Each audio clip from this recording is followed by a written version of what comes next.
महाराजांचा जय असो. महाकारुणिक तथागत सम्यक कारण एवढीशी लहान मुलगी जरी ती लहान दिसत असेल तरी भाषण कौशल्य हे खूप छान आहे ते आपण सर्व ऐकणारच आहोत.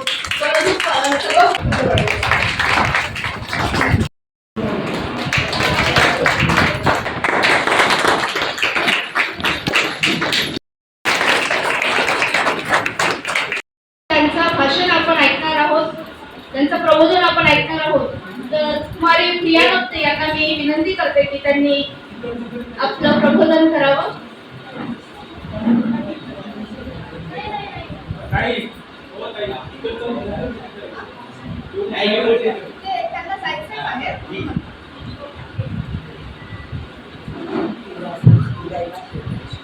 सर्वांना माझा जय भीम. जोरात आवाज आला पाहिजे. जय भीम. विश्वाला शांतीचा संदेश देणारे तथागत गौतम बुद्ध, बुद्धांच्या विचाराचा प्रचार प्रसार करणारे चक्रवर्ती मौर्य सम्राट अशोक, बुद्धांच्या विचारानुसार म्हणजे समता, स्वातंत्र्यता, बंधुता व न्यायावर आधारित रयतेचं स्वराज्य निर्माण करणारे छत्रपती शिवाजी महाराज, महिला व बहुजनांसाठी पहिली शाळा सुरू करणारे महात्मा ज्योतिराव फुले, मनुस्मृतीच्या 5000 वर्षाच्या गुलामीतून समाजाला मुक्त करून संविधानाच्या माध्यमातून हक्क व मानवाधिकार देणारे विश्वरत्न बोधिसत्व महामानव डॉक्टर बाबासाहेब आंबेडकर. प्रथमतः आपल्या सर्वांच्या वतीने मी प्रिया नव्हते या महापुरुषांना विनम्र असा अभिवादन. डॉक्टर बाबासाहेब आंबेडकर यांच्या जयंती निमित्त आपल्या सर्वांना खूप खूप शुभेच्छा. व ज्यांनी या कार्यक्रमाचे आयोजन केले व मला निमंत्रित केले ते आमचे क्षीरसागर सर, खरंच त्यांचा मी मनपूर्वक आभार व्यक्त करते. आणि माझी आपल्या सर्वांना एक छोटीशी विनंती आहे की आपल्या जेतवन बुद्ध विहाराने या कार्यक्रमाचं आयोजन करण्यासाठी खूप संघर्ष केलेला आहे. तर बुद्ध विहारासाठी एकदा जोरदार टाळ्या झाल्या पाहिजे. लक्षात ठेवा डॉक्टर बाबासाहेब आंबेडकर यांच्या जयंतीचा कार्यक्रम टाळ्या ह्या जोरातच वाजल्या पाहिजे. सर्वांचा उत्साह पाहता सर्वांनी माझ्या मागे जोरदार घोषणा द्यायची. देणार नाही? देणार ना? ओके. विश्वरत्न बोधिसत्व महामानव डॉक्टर बाबासाहेब आंबेडकरांचा जय हो. छत्रपती शिवाजी महाराज की जय. महात्मा ज्योतिराव फुलेंचा जय हो. डॉक्टर बाबासाहेब आंबेडकरांचा जय हो. आता कुठे कार्यक्रमाला सुरुवात झाली असे मला वाटते. आणि या कार्यक्रमाचं ज्यांनी सूत्रसंचालन केलं ते आमच्या ताई, त्यांच्यासाठी एक जोरदार टाळ्या झाल्या पाहिजे. ताई खूप सुंदर सूत्रसंचालन करतात.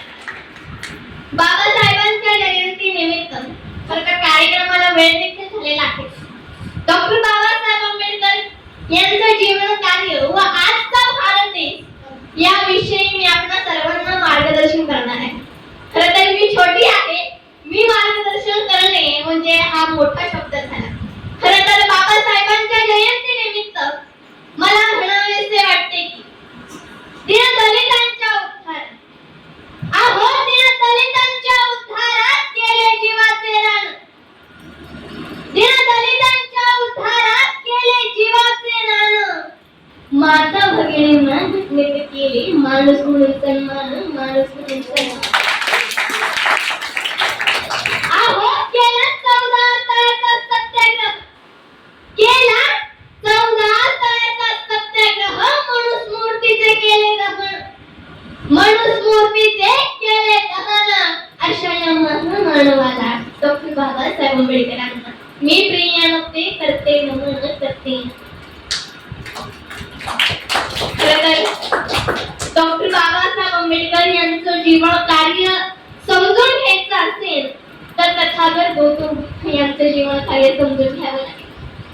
सर्व महापुरुषांचा इतिहास समजून घ्यावा लागेल. तर मोठ्या प्रमाणात येथे डॉक्टर बाबासाहेब आंबेडकर यांच्या विचाराला मानणारी लोक आहेत. परंतु डॉक्टर बाबासाहेब आंबेडकर हे फक्त मोठ्यांचेच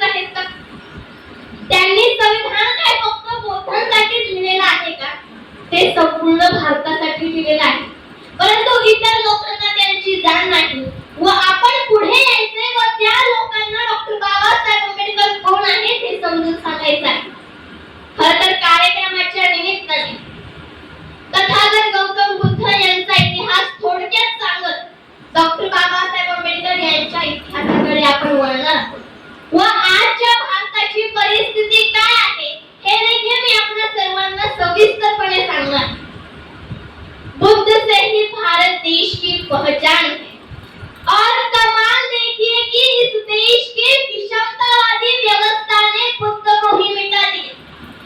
आज से करीब 2500 साल पहले भारत में बुद्ध का जन्म हुआ था. बुद्ध यह मूर्ति पाठ पूजा का विरोध करते थे.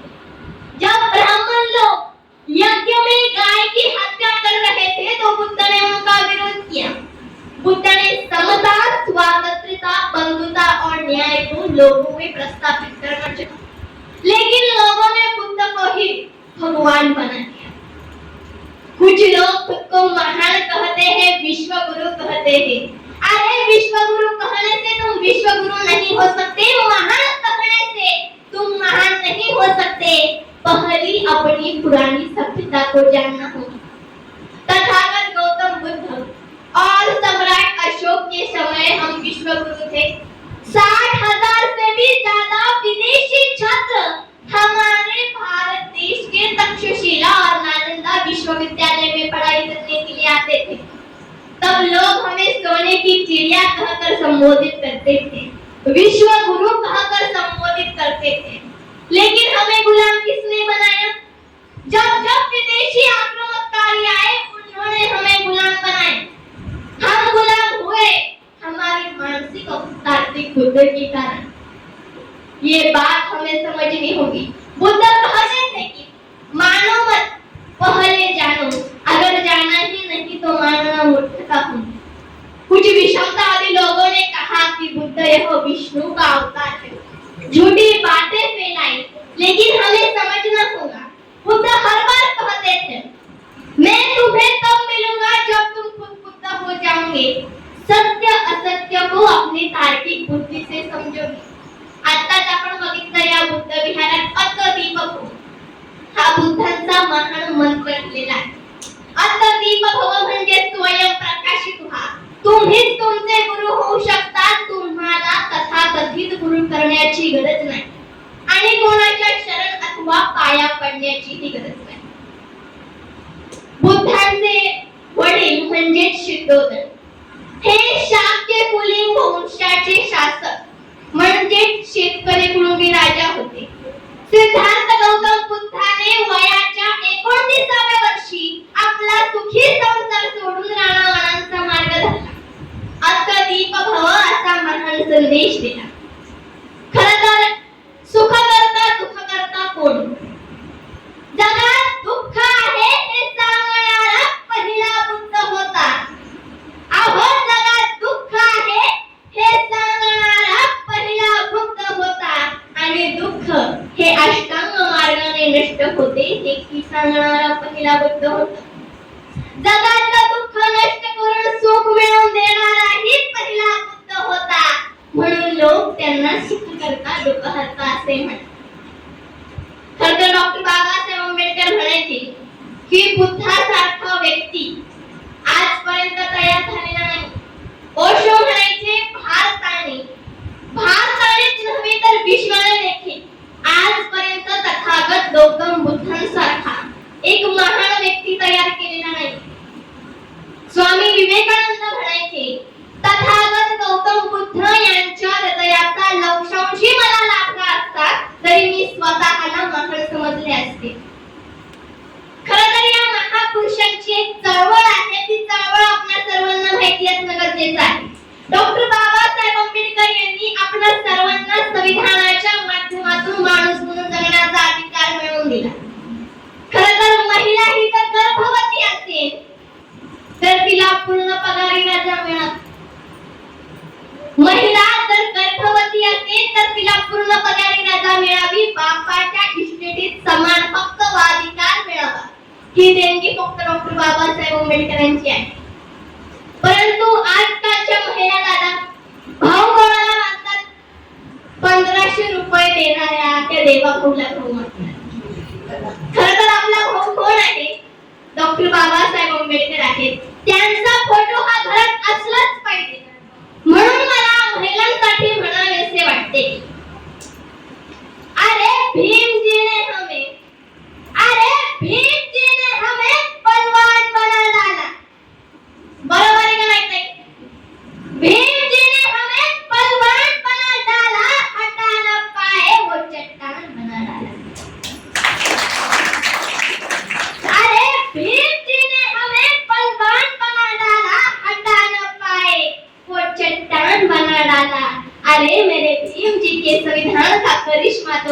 छोड़िया रूप। जिन महिलाओं को अछूत कहा जाता था उन्हें राष्ट्रपति और प्रधानमंत्री बनाया बाबासाहेबांचे कार्य फार महान आहे, परंतु त्याची जाणीव आजकालच्या समाजाला नाही। आपण बघतो ना, आज डॉक्टर बाबासाहेब आंबेडकर यांची जयंती आहे। भरपूर लोक डीजे लावून बाबासाहेबांना डोक्यावर घेऊन जयंती साजरी करतात, परंतु आज मला आनंद होतोय की जेथून बुद्ध विहार बाबासाहेबांना डोक्यात घेऊन जयंती साजरी करतात। खरं खूप पुढारलेली लोक आहेत, बुद्धिमान लोक आहेत। खरं जेथून बुद्ध विहाराचे मी मनपूर्वक अभिनंदन करते व आपल्या विचाराला माझा मानाचा सलाम। खरं आपल्या कार्यक्रमाचे अध्यक्ष त्यांचं नावच घेतलं नाही मी, आपले शिंदे सर। खरं शिंदे सर छान दिसतायत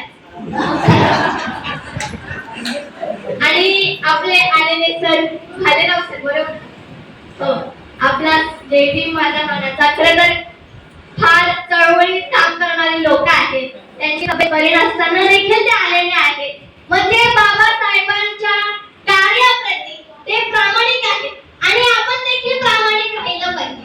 खरं सत्तेसाठी, पदासाठी फार लोकांनी डॉक्टर बाबासाहेब आंबेडकर यांना धक्का दिला।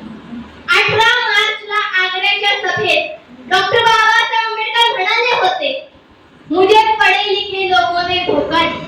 म्हणजे बाबासाहेबांनी केलेला हा आपल्यावरती एक आरोप आहे आणि आपल्या सर्वांना संकल्प करायचा आहे की बाबासाहेबांनी म्हटले ना, पढ़े लिखे लोगों ने मुझे धोखा दिया, तो इसी पढ़े लिखे लोगों ने भारत को फिर से बुद्धमय बनाना हो।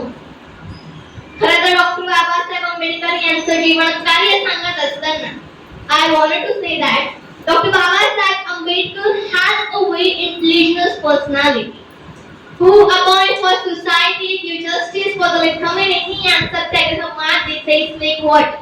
Round Table Conference, Pune Agreement for Labour Party, establishment Dalit Education Institute and establishment People's Education Society. Doctor Babasaheb Ambedkar हे फार मोठे ग्रेट व्यक्तिमत्व आहे। गोलमेज परिषद, पुणे करार, स्वातंत्र्य मजूर पक्ष, बहिष्कृत हितकारी सभेची स्थापना आणि पीपल्स एज्युकेशन सोसायटीची स्थापना करणार। Who clatters for women, give justice for women in constitution. महिलांना घटनेत न्याय मिळवून देणारे असे आधुनिक भारताचे शिल्पकार म्हणजे डॉक्टर बाबासाहेब आंबेडकर आहेत। King Sayajirao Gaikwad He knows about indigenous and saying Dr. Babasaheb Ambedkar to higher education in Columbia University. त्या काळी डॉक्टर बाबासाहेब आंबेडकर यांना वर्गाच्या बाहेर बसविल्या जायचं। अस्पृश्य समाजात त्यांचा जन्म झाला ही त्यांची चुकी होती का? कारण वर्ण व्यवस्था, या वर्ण व्यवस्थेमुळे ते वर्गाच्या बाहेर बसून देखील सर्व विद्यार्थ्यांमध्ये बुद्धिमत्तेवर शिक्षणात अव्वल होते। सयाजीराव गायकवाड यांना बाबासाहेबांच्या कार्याची कीर्ती कळाली व त्यांनी डॉक्टर बाबासाहेब आंबेडकर यांना कोलंबिया विद्यापीठात पाठवले आणि शिक्षणाचा संपूर्ण खर्च देखील केला। So today global research also shows that Dr. Babasaheb Ambedkar has a very serious personality not only in country in the whole world. जागतिक संशोधनात सिद्ध झाले आहे की शतकातील बुद्धिमान, कर्तृत्ववान आणि ग्रेट व्यक्तिमत्व जर कोण असेल तर ते डॉक्टर बाबासाहेब आंबेडकर। विश्वातले जगातले बुद्धिमान म्हणून डॉक्टर बाबासाहेब आंबेडकर यांना ओळखले जाते। परंतु भारतातले लोक डॉक्टर बाबासाहेब आंबेडकर यांच्या कार्याला आता काही लोक म्हणतात संविधान बदलायचं आहे, हिंदू संविधान निर्माण करायचं आहे। खरं तर त्यांना जाणीव नाही, वर्ण व्यवस्थेत त्यांना शूद्रापेक्षाही ट्रीटमेंट मिळायची। खरं तर जी वर्ण व्यवस्था होती, महिलांना शूद्रापेक्षाही खाली मानलं जायचं। डॉक्टर बाबासाहेब आंबेडकर यांनी संविधानाच्या माध्यमातून ही सर्व वर्ण व्यवस्था नष्ट केलेली आहे। परंतु याची जाण बाबासाहेबांनी केलेले आपल्यावर उपकार याची जाणीव करून देण्यासाठी आज मी येथे व्याख्यानासाठी आलेली आहे। खरं तर बाबासाहेब नेहमीच म्हणायचे देशातले जे पहिले क्षुद्र राजा आहेत ते छत्रपती शिवाजी महाराज आहेत. कारण त्यांच्या राज्याभिषेकावेळी मनुवाद्यांनी त्यांना क्षुद्र म्हणून अपमानित केले होते. खरं तर आपल्या सर्वांना माहितीच आहे शिवरायांचा राज्याभिषेक हा 6 जून 1674 ला झालेला आहे. गागा भट्टाने आपल्या डाव्या पायाच्या अंगठ्याने शिवरायांचा राज्याभिषेक केला. आपल्या कर्तृत्वान मुलाचा अपमान राजमाता जिजाऊ यांना सहन झाला नाही म्हणून त्या 10 दिवसातच म्हणजे 17 जून 1674 ला मृत्यू पावले.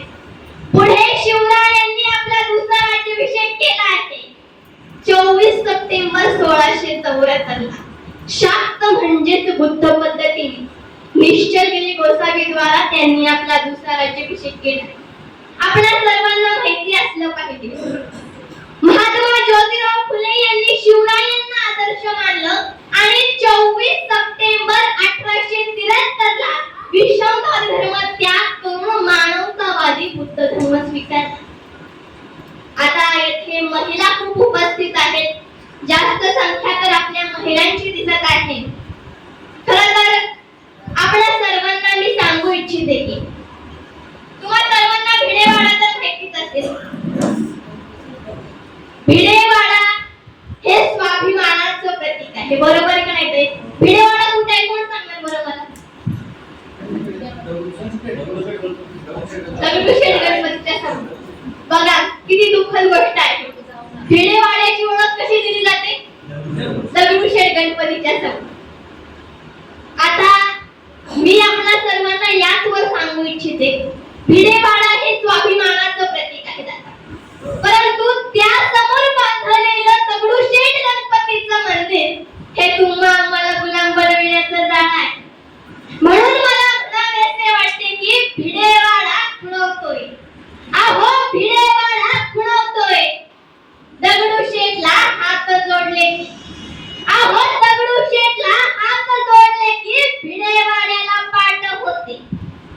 दगडूशेठला हात जोडले की भिडेवाड्याला पाठ होते. गाजलेल्या होत्या ओळी पण गाजलेल्या होत्या ओळी पण त्यावरील सवाल साठ होते. सवाल साठ होते. अहो पाहुणे दुरावस्था भिडेवाड्याची. पाहुणे दुरावस्था भिडेवाड्याची तेव्हा संतापाची लाट होते.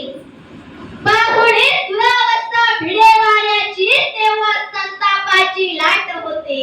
स्त्री शिक्षणाची येथूनच एक गाठ होते. एक गाठ होते. दगडूशेठला हात जोडले की भिडेवाड्याला पाठ होते. भिडेवाड्याला पाठ होते. 1 जानेवारी 1848 रोजी पुण्यात भिडेवाड्यात महात्मा ज्योतिराव फुले व सावित्रीबाई फुले यांनी पहिली मुलींची शाळा सुरू केली.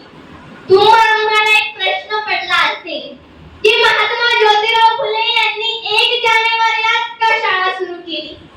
या पाठीमागचं ऐतिहासिक कारण म्हणजे त्यांनी 1 जानेवारी 1818 म्हणजेच भीमा कोरेगाव योद्ध्यांना मानवंदना म्हणून 1 जानेवारी 1848 रोजी पुण्यात भिडेवाड्यात पहिली मुलींची शाळा सुरू केली. म्हणून पुढे मला म्हणावेसे वाटते की पावलोपावली त्यांच्या अहो पावलोपावली त्यांच्या आडवळणाचे घाट होते. पावलोपावली त्यांच्या आडवळणाचे घाट होते. डबक्यात साचलेल्या पाण्याचे अहो डबक्यात साचलेल्या पाण्याचे वाहणारे पाट होते. वाहणारे पाट होते. विरोधाच्या अंधारातून मग एक प्रकाशमय वाट होते आणि खंड्याला खंडा लावणी आज मान समाजात ताट होते. मान समाजात ताट होते. दगडूशेठला हात जोडले की भिडेवाड्याला पाठ होते. भिडेवाड्याला पाठ होते. आजीला झोप आले होते काय आजी? जब 23 सितंबर 1917 को बड़ौदा में कुछ मनुवादी लोगों ने डॉक्टर बाबा साहब अम्बेडकर के आत्माभिमान को ललकारा। तब बाबा साहब अम्बेडकर ने पास के ही बगीचे में एक पेड़ के नीचे उदास रात बिताई। उन्होंने सोचा कि मेरे जैसे विदेश से आए हुए शिक्षित के साथ ये मनुवादी लोग ऐसा व्यवहार करते होंगे तो मेरे समाज के अनपढ़ लोगों के साथ कैसा व्यवहार करते होंगे। उसी पेड़ के नीचे बाबा साहब ने संकल्प लिया कि मैं मेरा पूरा जीवन इस उपेक्षित समुदाय का जीवन बेहतर बनाने में लगाऊंगा। मैं उन्हें हक और मानवाधिकार दिलाऊंगा जो उन्होंने हमें संविधान के माध्यम से दिलाए। 1935 ला बाबासाहेबांनी एक घोषणा केली होती की जरी माझा जन्म हिंदू धर्मात जरी झाला असेल तरी मी हिंदू धर्मात मरणार। तुम्हाला एक प्रश्न पडला असेल की बाबासाहेबांनी त्वरितच का नाही धर्मांतर केले। या पाठीमागचं कारण म्हणजे इतिहासात ज्या ज्या महापुरुषांनी विषमता धर्म त्याग केला म्हणजेच अर्थात हिंदू धर्म त्याग केला त्या महापुरुषांची हत्या झालेली दिसून येते आणि बाबासाहेबांना त्यांचे कार्य पूर्ण करायचे होते ते त्यांनी 35 ते 40 वर्षात पूर्ण केले। 14 ऑक्टोबर 1956 ला बाबासाहेबांनी आपल्या 5 लाख अनुयायांसमवेत नागपूर येथे बुद्ध धम्म स्वीकारला। आणखी एक प्रश्न आपल्या मनात निर्माण झाला असेल की बाबासाहेबांनी 14 ऑक्टोबरला का बुद्ध धम्म स्वीकारला। या पाठीमागचं आणखी एक कारण आहे ते म्हणजे 1956 ला 14 ऑक्टोबरला अशोक विजयादशमी होती। ज्या दिवशी सम्राट अशोक यांनी आपल्या हातातली तलवार खाली ठेवून बुद्ध धम्म स्वीकारला होता। मोठी धम्माची क्रांती केली होती आणि तोच दिवस डॉक्टर बाबासाहेब आंबेडकर यांनी निवडला आणि 14 ऑक्टोबर 1956 ला डॉक्टर बाबासाहेब आंबेडकर यांनी बुद्ध धम्म स्वीकारला। पुढे 16 डिसेंबर 1956 ला ते आपल्या 10 लाख अनुयायांना मुंबई येथे बुद्ध धम्म देणार होते परंतु 6 डिसेंबर 1956 ला त्यांचा संशयास्पद मृत्यू घडून आला। त्यांच्या मृत्यूचा DIG रिपोर्ट आजपर्यंत समाजापुढे सादर का केलेला नाही असा प्रश्न मला पडतो।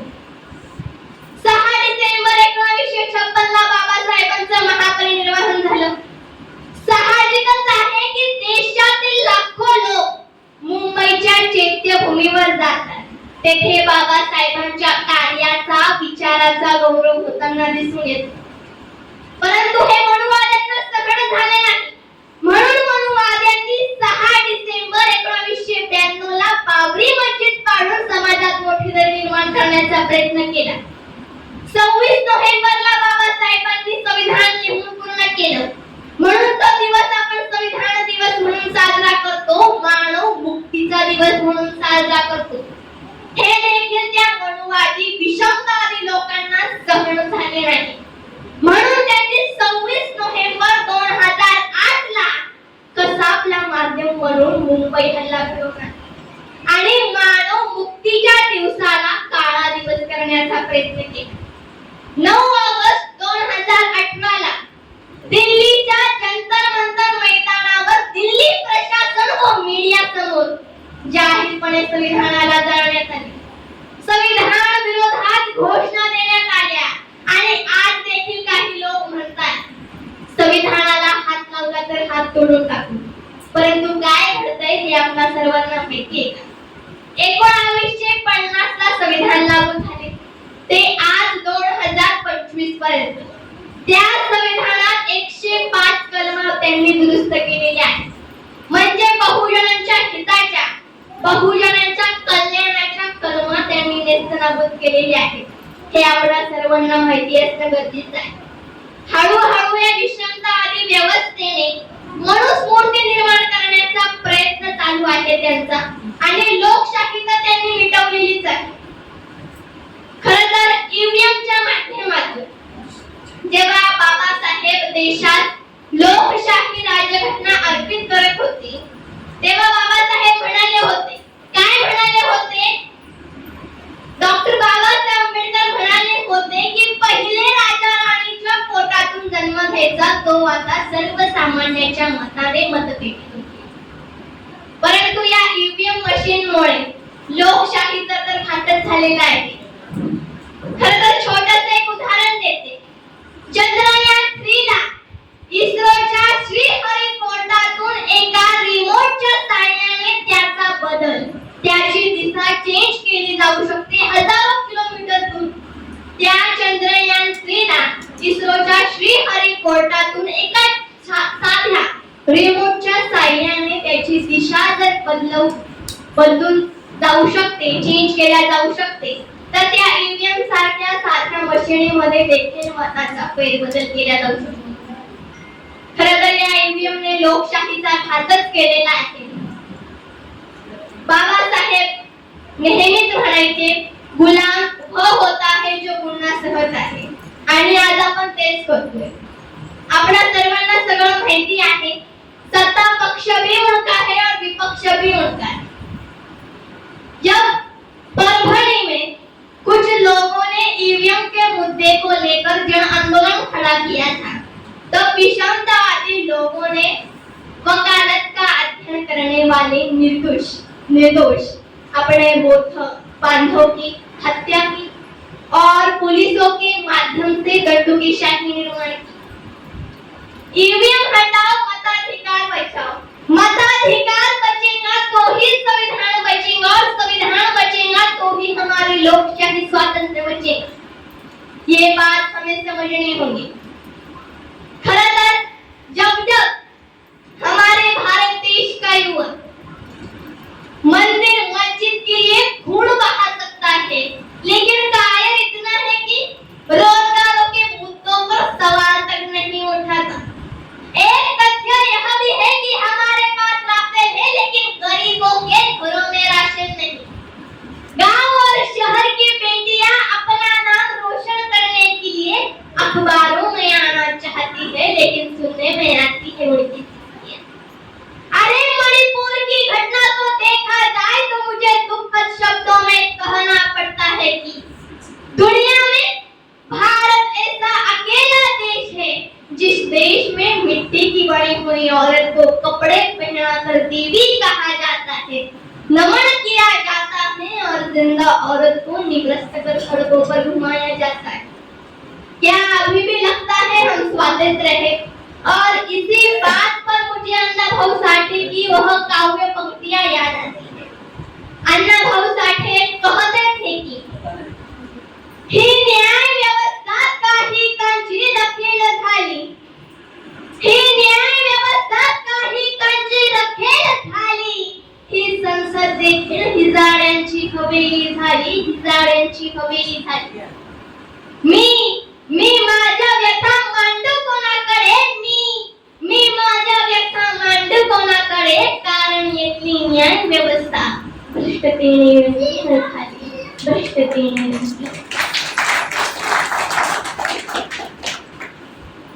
खरं वेळ देखील भरपूर झालेलाच आहे. खरं बाबासाहेबांची जयंती आहे, आनंदोत्सव हा साजरा केलाच पाहिजे. ताई देखील खूप छान दिसतायत. ताईंनी आताच बुद्ध वंदना देखील घेतली. आवाज छान आहे ताईंचा. खरं तर बाबासाहेबांच्या जयंतीनिमित्त मला एक गीत सादर करूशी वाटते. ते म्हणजे माझी आजी म्हणायची, ताई या तुम्ही या ताई. आता प्रिया वक्ते नावाचं YouTube चॅनल देखील आहे, त्यात आपला व्हिडिओ देखील येणार आहे. म्हणून मला एक गीत सादर करूशी वाटतंय. सकाळीच मी Google वरती सर्च केलं. मला बाबासाहेबांची जयंती आहे, आनंद हा साजरा केलाच पाहिजे, परंतु प्रबोधन देखील झालं पाहिजे. म्हणून मला म्हणावेसे वाटते की माझी आजी म्हणायची, ओवी जात्यावर भीम बनला सावली, भीम बनला सावली, कोटी कोटींच्या माथ्यावर भीम बनला सावली, कोटी कोटींच्या माथ्यावर. राहिला हाया खोलीचा करी अभ्यास रस्त्यावर, राहिला हाया खोलीचा करी अभ्यास रस्त्यावर, राहिला हाया खोलीचा करी अभ्यास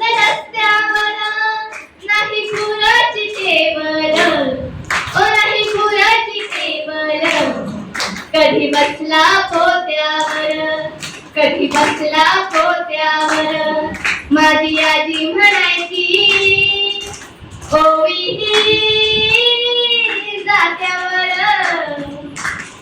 भीम बनला सावली, भीम बनला सावली, कोटी कोटींच्या माथ्यावर. भीम बनला सावली, कोटी कोटींच्या माथ्यावर. नाही भीमाने ठेवली कधी सुपारी दातावर, नाही भीमाने ठेवली कधी सुपारी दातावर. पहाजचे पुढारी, ओ पहाजचे पुढारी, बसती दारू बिट्ट्यावर, बसती दारू बिट्ट्यावर. माझी आजी म्हणायची ओवी जात्यावर. भीम बनला सावली, भीम बनला सावली, कोटी कोटींच्या माथ्यावर. काही मला नाही येते, काही आलं नाही समोर. खरंच शेवटी जाता एकच म्हणावेसे वाटते की अरे इंसान को इंसान बनाने के लिए, इंसान को इंसान बनाने के लिए बुद्ध ने राज्य छोड़ा. इंसान को इंसान बनाने के लिए बुद्ध ने राज्य छोड़ा. सम्राट अशोक ने युद्ध छोड़ा, फुले ने घर छोड़ा, और मेरे डॉक्टर बाबा साहब अम्बेडकर ने धर्म छोड़ा, धर्म छोड़ा. खरं तर नेहमीच बाबासाहेबांची चळवळ पुढे जावी अशी मनात इच्छा ठेवणारे आणि सतत कार्यरत असणारे आमचे क्षीरसागर सर, त्यांनी मला आमंत्रित केले याबद्दल त्यांचे मी मनपूर्वक आभार व्यक्त करते. आणि खरंच सरांचं वय काय, सर खूप काम करतात मोठं. खरं तर या बुद्ध विहारात तुम्हा सर्वांना एकत्र आणण्याचं काम सरांनी केलेलं आहे. तर खूप छान वाटलं सर येथे येऊन, जेतवन बुद्ध विहारात येऊन. खूप छान बुद्ध विहार आहे आणि या बुद्ध विहारात मदत करणारी लोक देखील इथे उपस्थित आहेत. आता बुद्धांचं उद्घाटन देखील होणार आहे. खरं तर कार्यक्रमात थांबण्याची फार इच्छा आहे, परंतु सांगवी येथे माझा 12:30 वाजता कार्यक्रम आहे, तेथे देखील मला जायचं आहे. परंतु आता वेळ देखील झालेली आहे. सर्वांना माझा मानाचा जय भीम. जोरात जय भीम. सर्वजणांनी जोरदार घोषणा द्यायची. विश्वरत्न बोधिसत्व महामानव डॉक्टर बाबासाहेब आंबेडकरांचा. सर म्हणताय आवाज काही ठीक नाही. जोर लावायला पाहिजे. डॉक्टर बाबासाहेब आंबेडकरांचा. डॉक्टर आंबेडकरांचा. माता रमाईचा. माता रमाईचा. धन्यवाद. जय भीम. जय शिवराय. नमो बुद्धाय.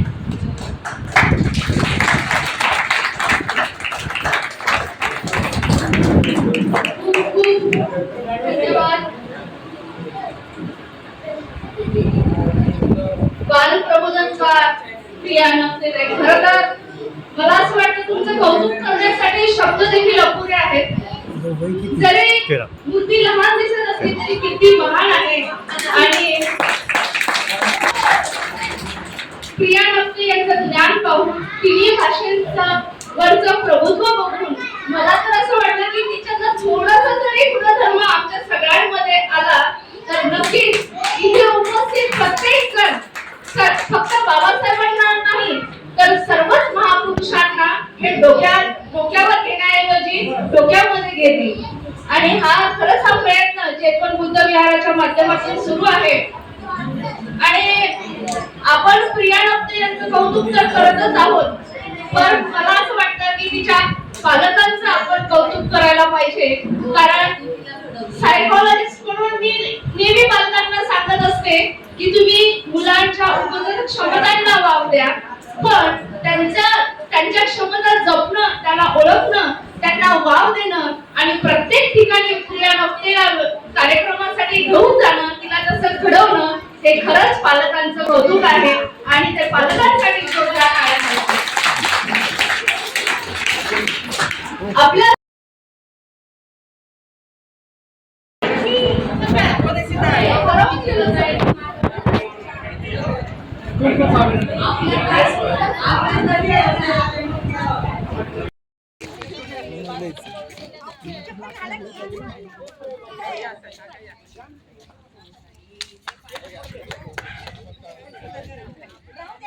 नाही ते तिथेच नका रे, हा.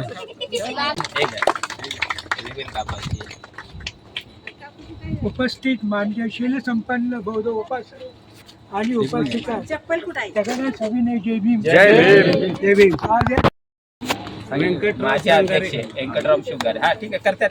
तेव्हा या ठिकाणी संस्थेचा जरा शांत तुम्ही इकडे या.